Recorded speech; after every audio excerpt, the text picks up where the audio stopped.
Le Conseil de développement du Pays des Vallons de Vilaine vous donne rendez-vous pour Notre territoire en vie. Des échanges et réflexions avec des invités dans la convivialité, l'humour parfois et le respect toujours. Et n'hésitez pas à nous solliciter pour prolonger le dialogue et proposer des sujets sur le site de Radio Laser.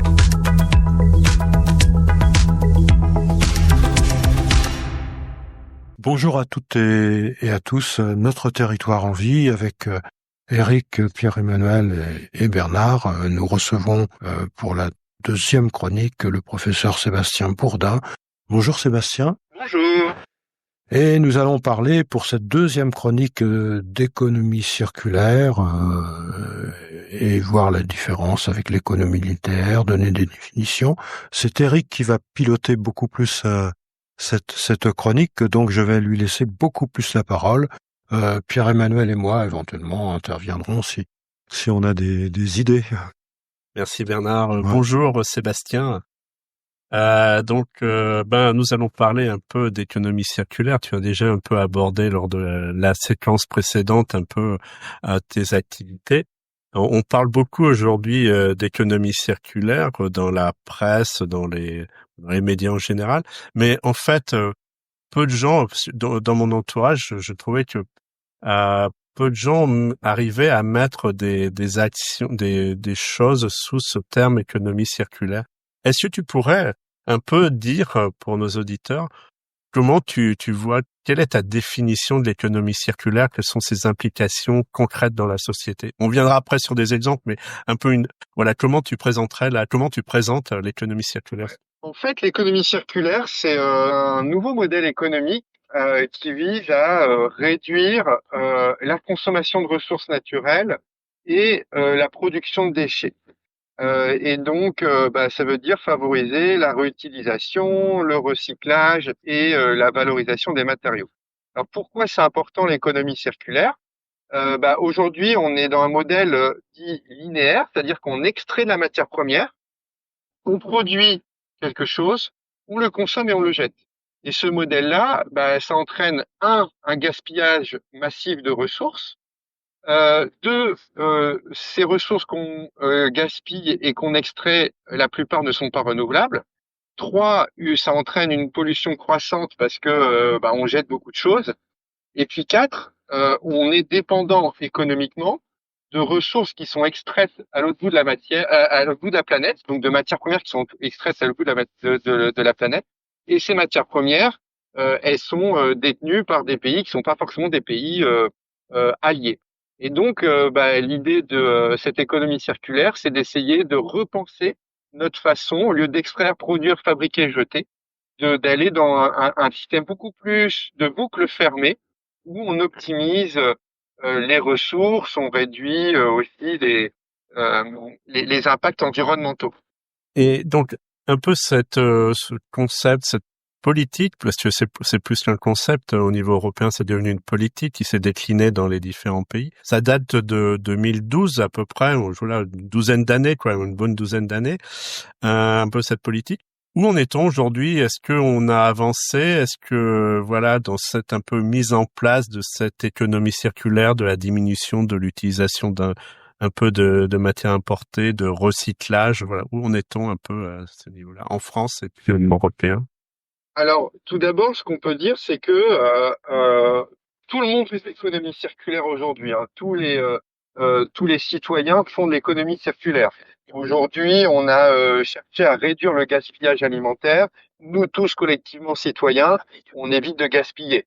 Et ça s'appelle de l'économie circulaire. Éviter finalement de mettre trop de trucs à la poubelle. On fait l'économie circulaire en triant nos déchets. Si on trie les déchets, on peut mieux les recycler. Donc là aussi, on fait l'économie circulaire. On fait l'économie circulaire quand on cherche aussi à réparer plutôt que de jeter. J'ai mon grille-pain qui a grillé. J'ai deux possibilités. Soit je suis dans le modèle d'économie linéaire, c'est-à-dire j'ai consommé mon grille-pain, je le mange plus et je le mets à la poubelle. Et il sera probablement détruit ou incinéré. Ou je fais de l'économie circulaire, c'est-à-dire que plutôt que de le jeter, je vais chercher à le réparer, à le faire réparer. Et donc aujourd'hui en Europe, on est en train d'avancer sur le sujet. Il y a des objectifs qui sont relativement ambitieux. Est-ce qu'ils seront atteints? C'est une bonne question. En tout cas, en France, à minima, on a ce qu'on appelle la loi AGEC, anti-gaspillage pour une économie circulaire, et qui a par exemple interdit les plastiques à usage unique, qui encourage le vrac, qui encourage le réemploi. Donc tout ça, c'est effectivement des indicateurs qui montrent que d'un point de vue réglementaire, on avance sur le sujet. Et que dans les comportements de consommation, on avance aussi. Je ne sais pas si vous vous souvenez collectivement, il y a un peu moins de 10 ans, on a interdit, par exemple, le sac plastique à usage unique. Quand on allait faire nos courses au supermarché, on avait des sacs plastiques dans des quantités astronomiques pour emballer tous les produits qu'on venait d'acheter. Et aujourd'hui, c'est interdit. Voilà. C'est interdit et on oblige les gens à venir avec leur cabas, en tout cas à venir avec un plastique qu'on va réutiliser. Et donc ça, c'est de l'économie circulaire. Plutôt que d'extraire du pétrole pour en faire des sacs plastiques qui vont pas être utilisables, qui vont être jetés probablement dans la nature, on utilise un produit qu'on va pouvoir réutiliser plusieurs fois. Ok.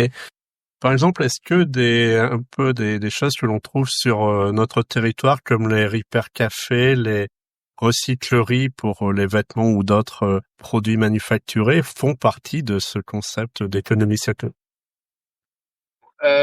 En fait, tous les nouveaux types d'organisations qui font de l'économie circulaire, comme les recycleries. En fait, les recycleries, c'est une structure locale qui va chercher à réemployer et à valoriser des objets. Et donc, effectivement, dans les territoires, on a de plus en plus de recycleries, de ressourceries qui émergent et qui sont des super exemples de ce qu'est l'économie circulaire. Donc, quand on dit économie circulaire pour le citoyen lambda, ça lui parle pas. Quand on lui parle de recyclerie, de ressourcerie, de réemploi, de matériaux de seconde main, toutes ces choses-là, ça nous parle déjà un peu plus. Donc c'est pour ça que je disais que collectivement, on fait tous de l'économie circulaire, probablement sans le savoir. Sébastien, je voulais juste vous poser une question par rapport aux bouteilles plastiques. Vous savez qu'on retrouve du plastique dans le corps humain et on a toujours beaucoup de bouteilles en plastique dans les grandes surfaces. Est-ce qu'on progresse dans ce domaine? Alors justement, il y a aujourd'hui une loi qui est passée à l'Assemblée nationale, qui a été votée à l'unanimité, et cette loi, elle visait à encourager l'usage de la bouteille en verre, et notamment la consigne des bouteilles en verre. Donc là, il y a très clairement une avance sur le sujet, donc en disant on va favoriser la consigne en verre plutôt que la bouteille plastique à usage unique. Et donc ce sera une obligation pour les grandes surfaces? Il y a eu des manifestations. Le Sénat, qui est censé examiner le texte, repousse depuis plusieurs mois cette loi-là. Et donc en Allemagne, pour ceux qui sont déjà allés en Allemagne, on voit que la bouteille en verre consignée, ça existe depuis des années et ça marche super bien. Et on se pose du coup la question, et pourquoi en France ça marche pas? Et donc, voilà, aujourd'hui, il y a une loi qui est en cours et j'espère que ça va être voté, mais il y a encore des gros défis. En tout cas, ce qui est sûr, c'est que il y a aussi un lobbying de l'industrie du pétrole pour que ces millions de bouteilles de plastique qui sont vendues dans le monde, ou ces milliards même de bouteilles en plastique qui sont dans le monde, continuent de prospérer, quoi. Donc aujourd'hui, voilà, le recyclage de ces bouteilles, c'est un premier pas, mais ça suffit pas. Ce qu'il faudrait, c'est surtout utiliser des alternatives à ces bouteilles en plastique, et le verre est une super alternative. Pierre-Emmanuel? Oui, je crois que l'Alsace d'ailleurs pratique le recyclage du verre. C'est un département qui ne l'a pas laissé et du coup qui comme l'Allemagne est en pointe là-dessus. Exactement. L'Alsace fait partie de ces régions départements qui sont, l'Alsace département là pour le coup les deux départements qui sont très en avance sur le sujet. Donc l'idée c'est de généraliser à toute la France cela, ouais. Ok, merci. Un peu pour continuer, Sur ces aspects, donc il y a des textes réglementaires, il y a des choses. Quelles sont un peu des actions concrètes qui seraient possibles de mettre en place sur des territoires, en milieu rural, en milieu urbain, pour un peu inciter les gens à plus se tourner vers ces aspects de recyclage, vers ces aspects de un peu de réutilisation de ces matériaux d'emballage ou de ces produits. Est-ce qu'il y a des actions concrètes comme ça qui seraient intéressantes de pouvoir mettre en place sur le territoire? Là, je pense au Conseil de développement des Pays des Vallons de Vilaine qui, voilà, dont c'est dans les missions un peu de faire l'interface entre élus et citoyens et puis aussi de promouvoir un peu des idées. Est-ce que tu peux nous donner un peu quelques exemples? Effectivement, alors il y a aujourd'hui par exemple, pour moi la première chose, c'est la sensibilisation et l'incitation des citoyens.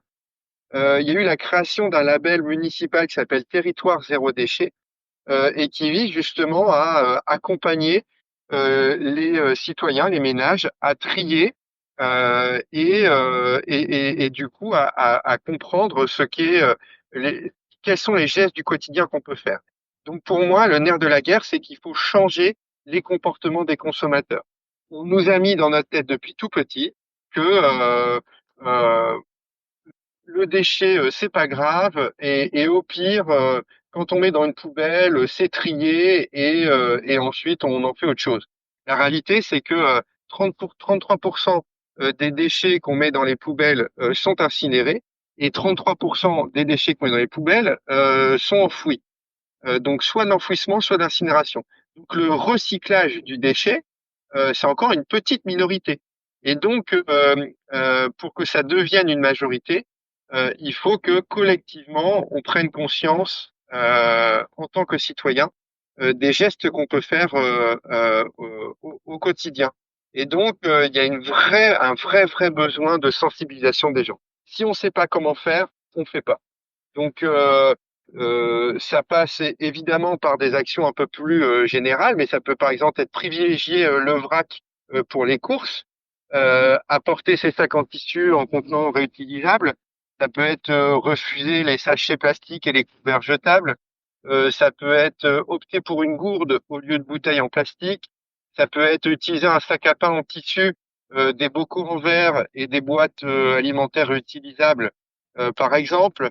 Ça peut être aussi choisir d'acheter des objets qui sont plus solides, certes plus chers, mais ces objets ils sont solides, donc réparables, donc ils vont être plus longtemps. Et en fait, à la fin, ils sont moins chers que si on achetait des objets de faible qualité, etc. Donc il y a plein de façons de faire. Apprendre les bases de la couture, du bricolage, de la réparation. Et donc ça se fait dans des repair cafés, dans des recycleries. Donc voilà, il y a beaucoup d'actions qu'on peut mettre en place au quotidien. Et puis ça peut être aussi par des actions qui sont pas des actions monétisées, c'est-à-dire qu'on peut simplement participer à des trocs de livres, des trocs de vêtements, des trocs de meubles, et tout ça, c'est de l'économie circulaire. Ok, merci beaucoup parce que je pense que c'était vraiment des exemples très intéressants et qui montrent un peu que en fait on baigne dans l'économie circulaire même si on ne sait pas forcément. Et ça, je pense que ça peut être très utile pour nos auditeurs.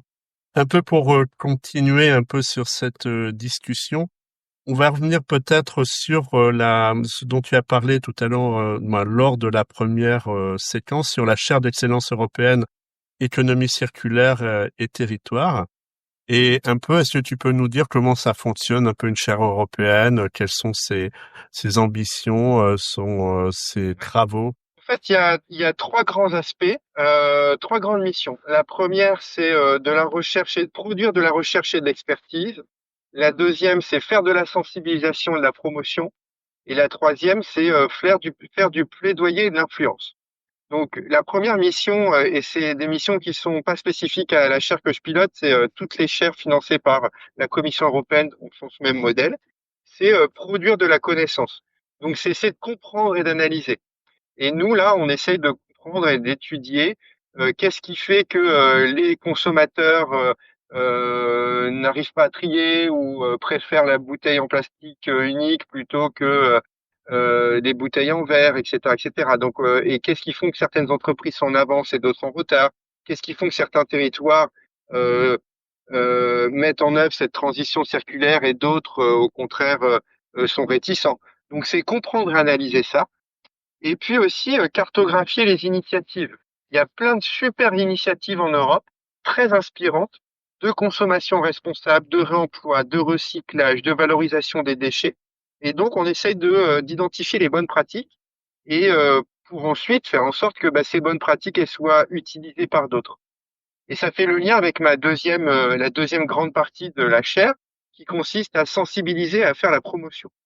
Et donc, quand on fait cette cartographie des initiatives en Europe, c'est bien d'en avoir fait une, mais c'est mieux qu'elle serve à quelqu'un.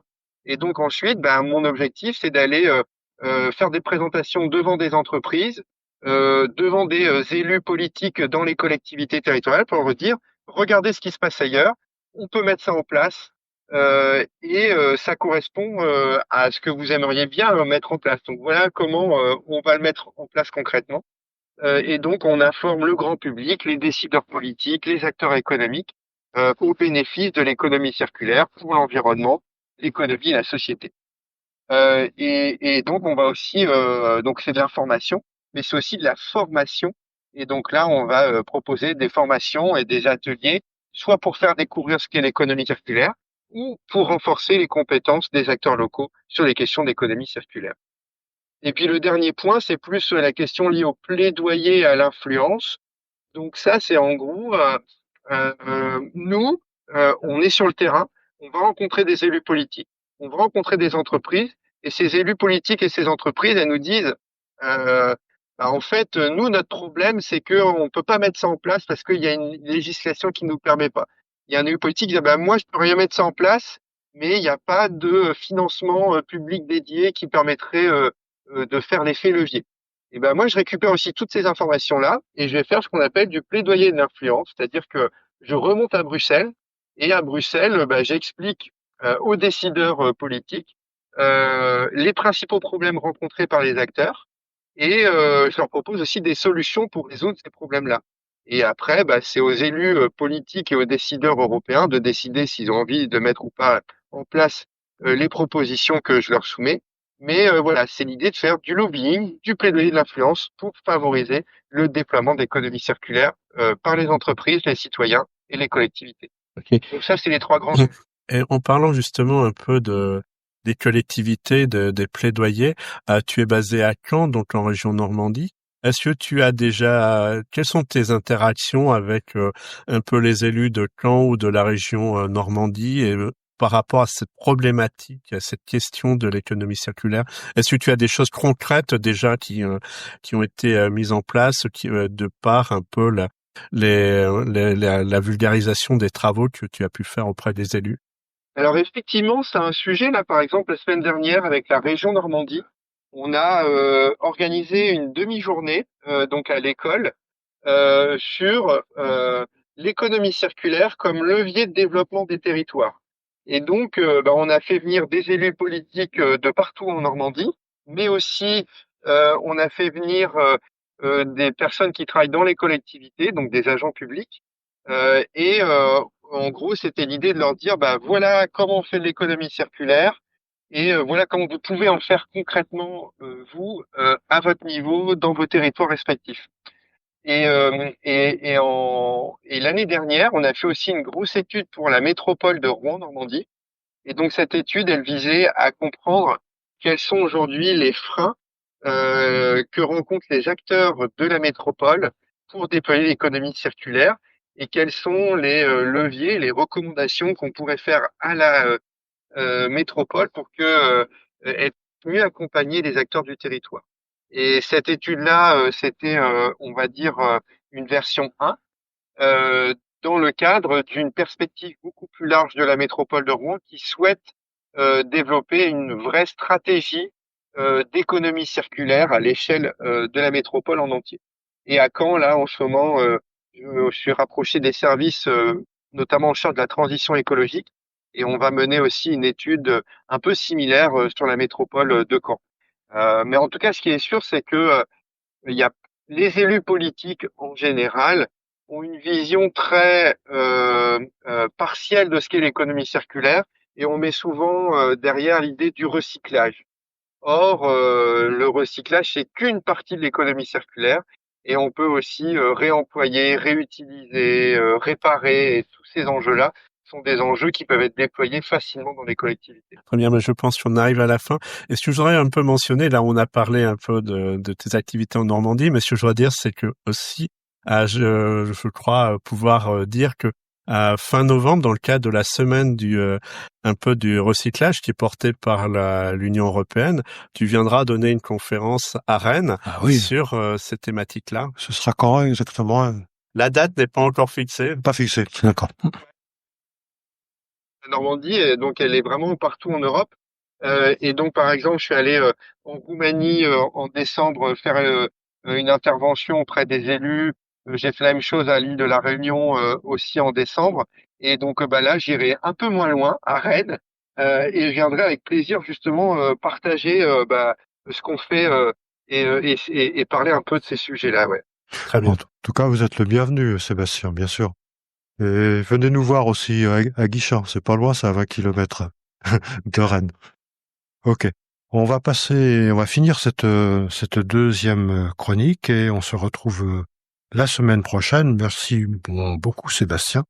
Merci Eric, merci Pierre-Emmanuel. Et donc on se retrouve la semaine prochaine. On vous souhaite un excellent week-end. Notre territoire en vie vous retrouve la semaine prochaine. Au revoir et à bientôt. Au revoir. Free audio post-production by alphonic.com.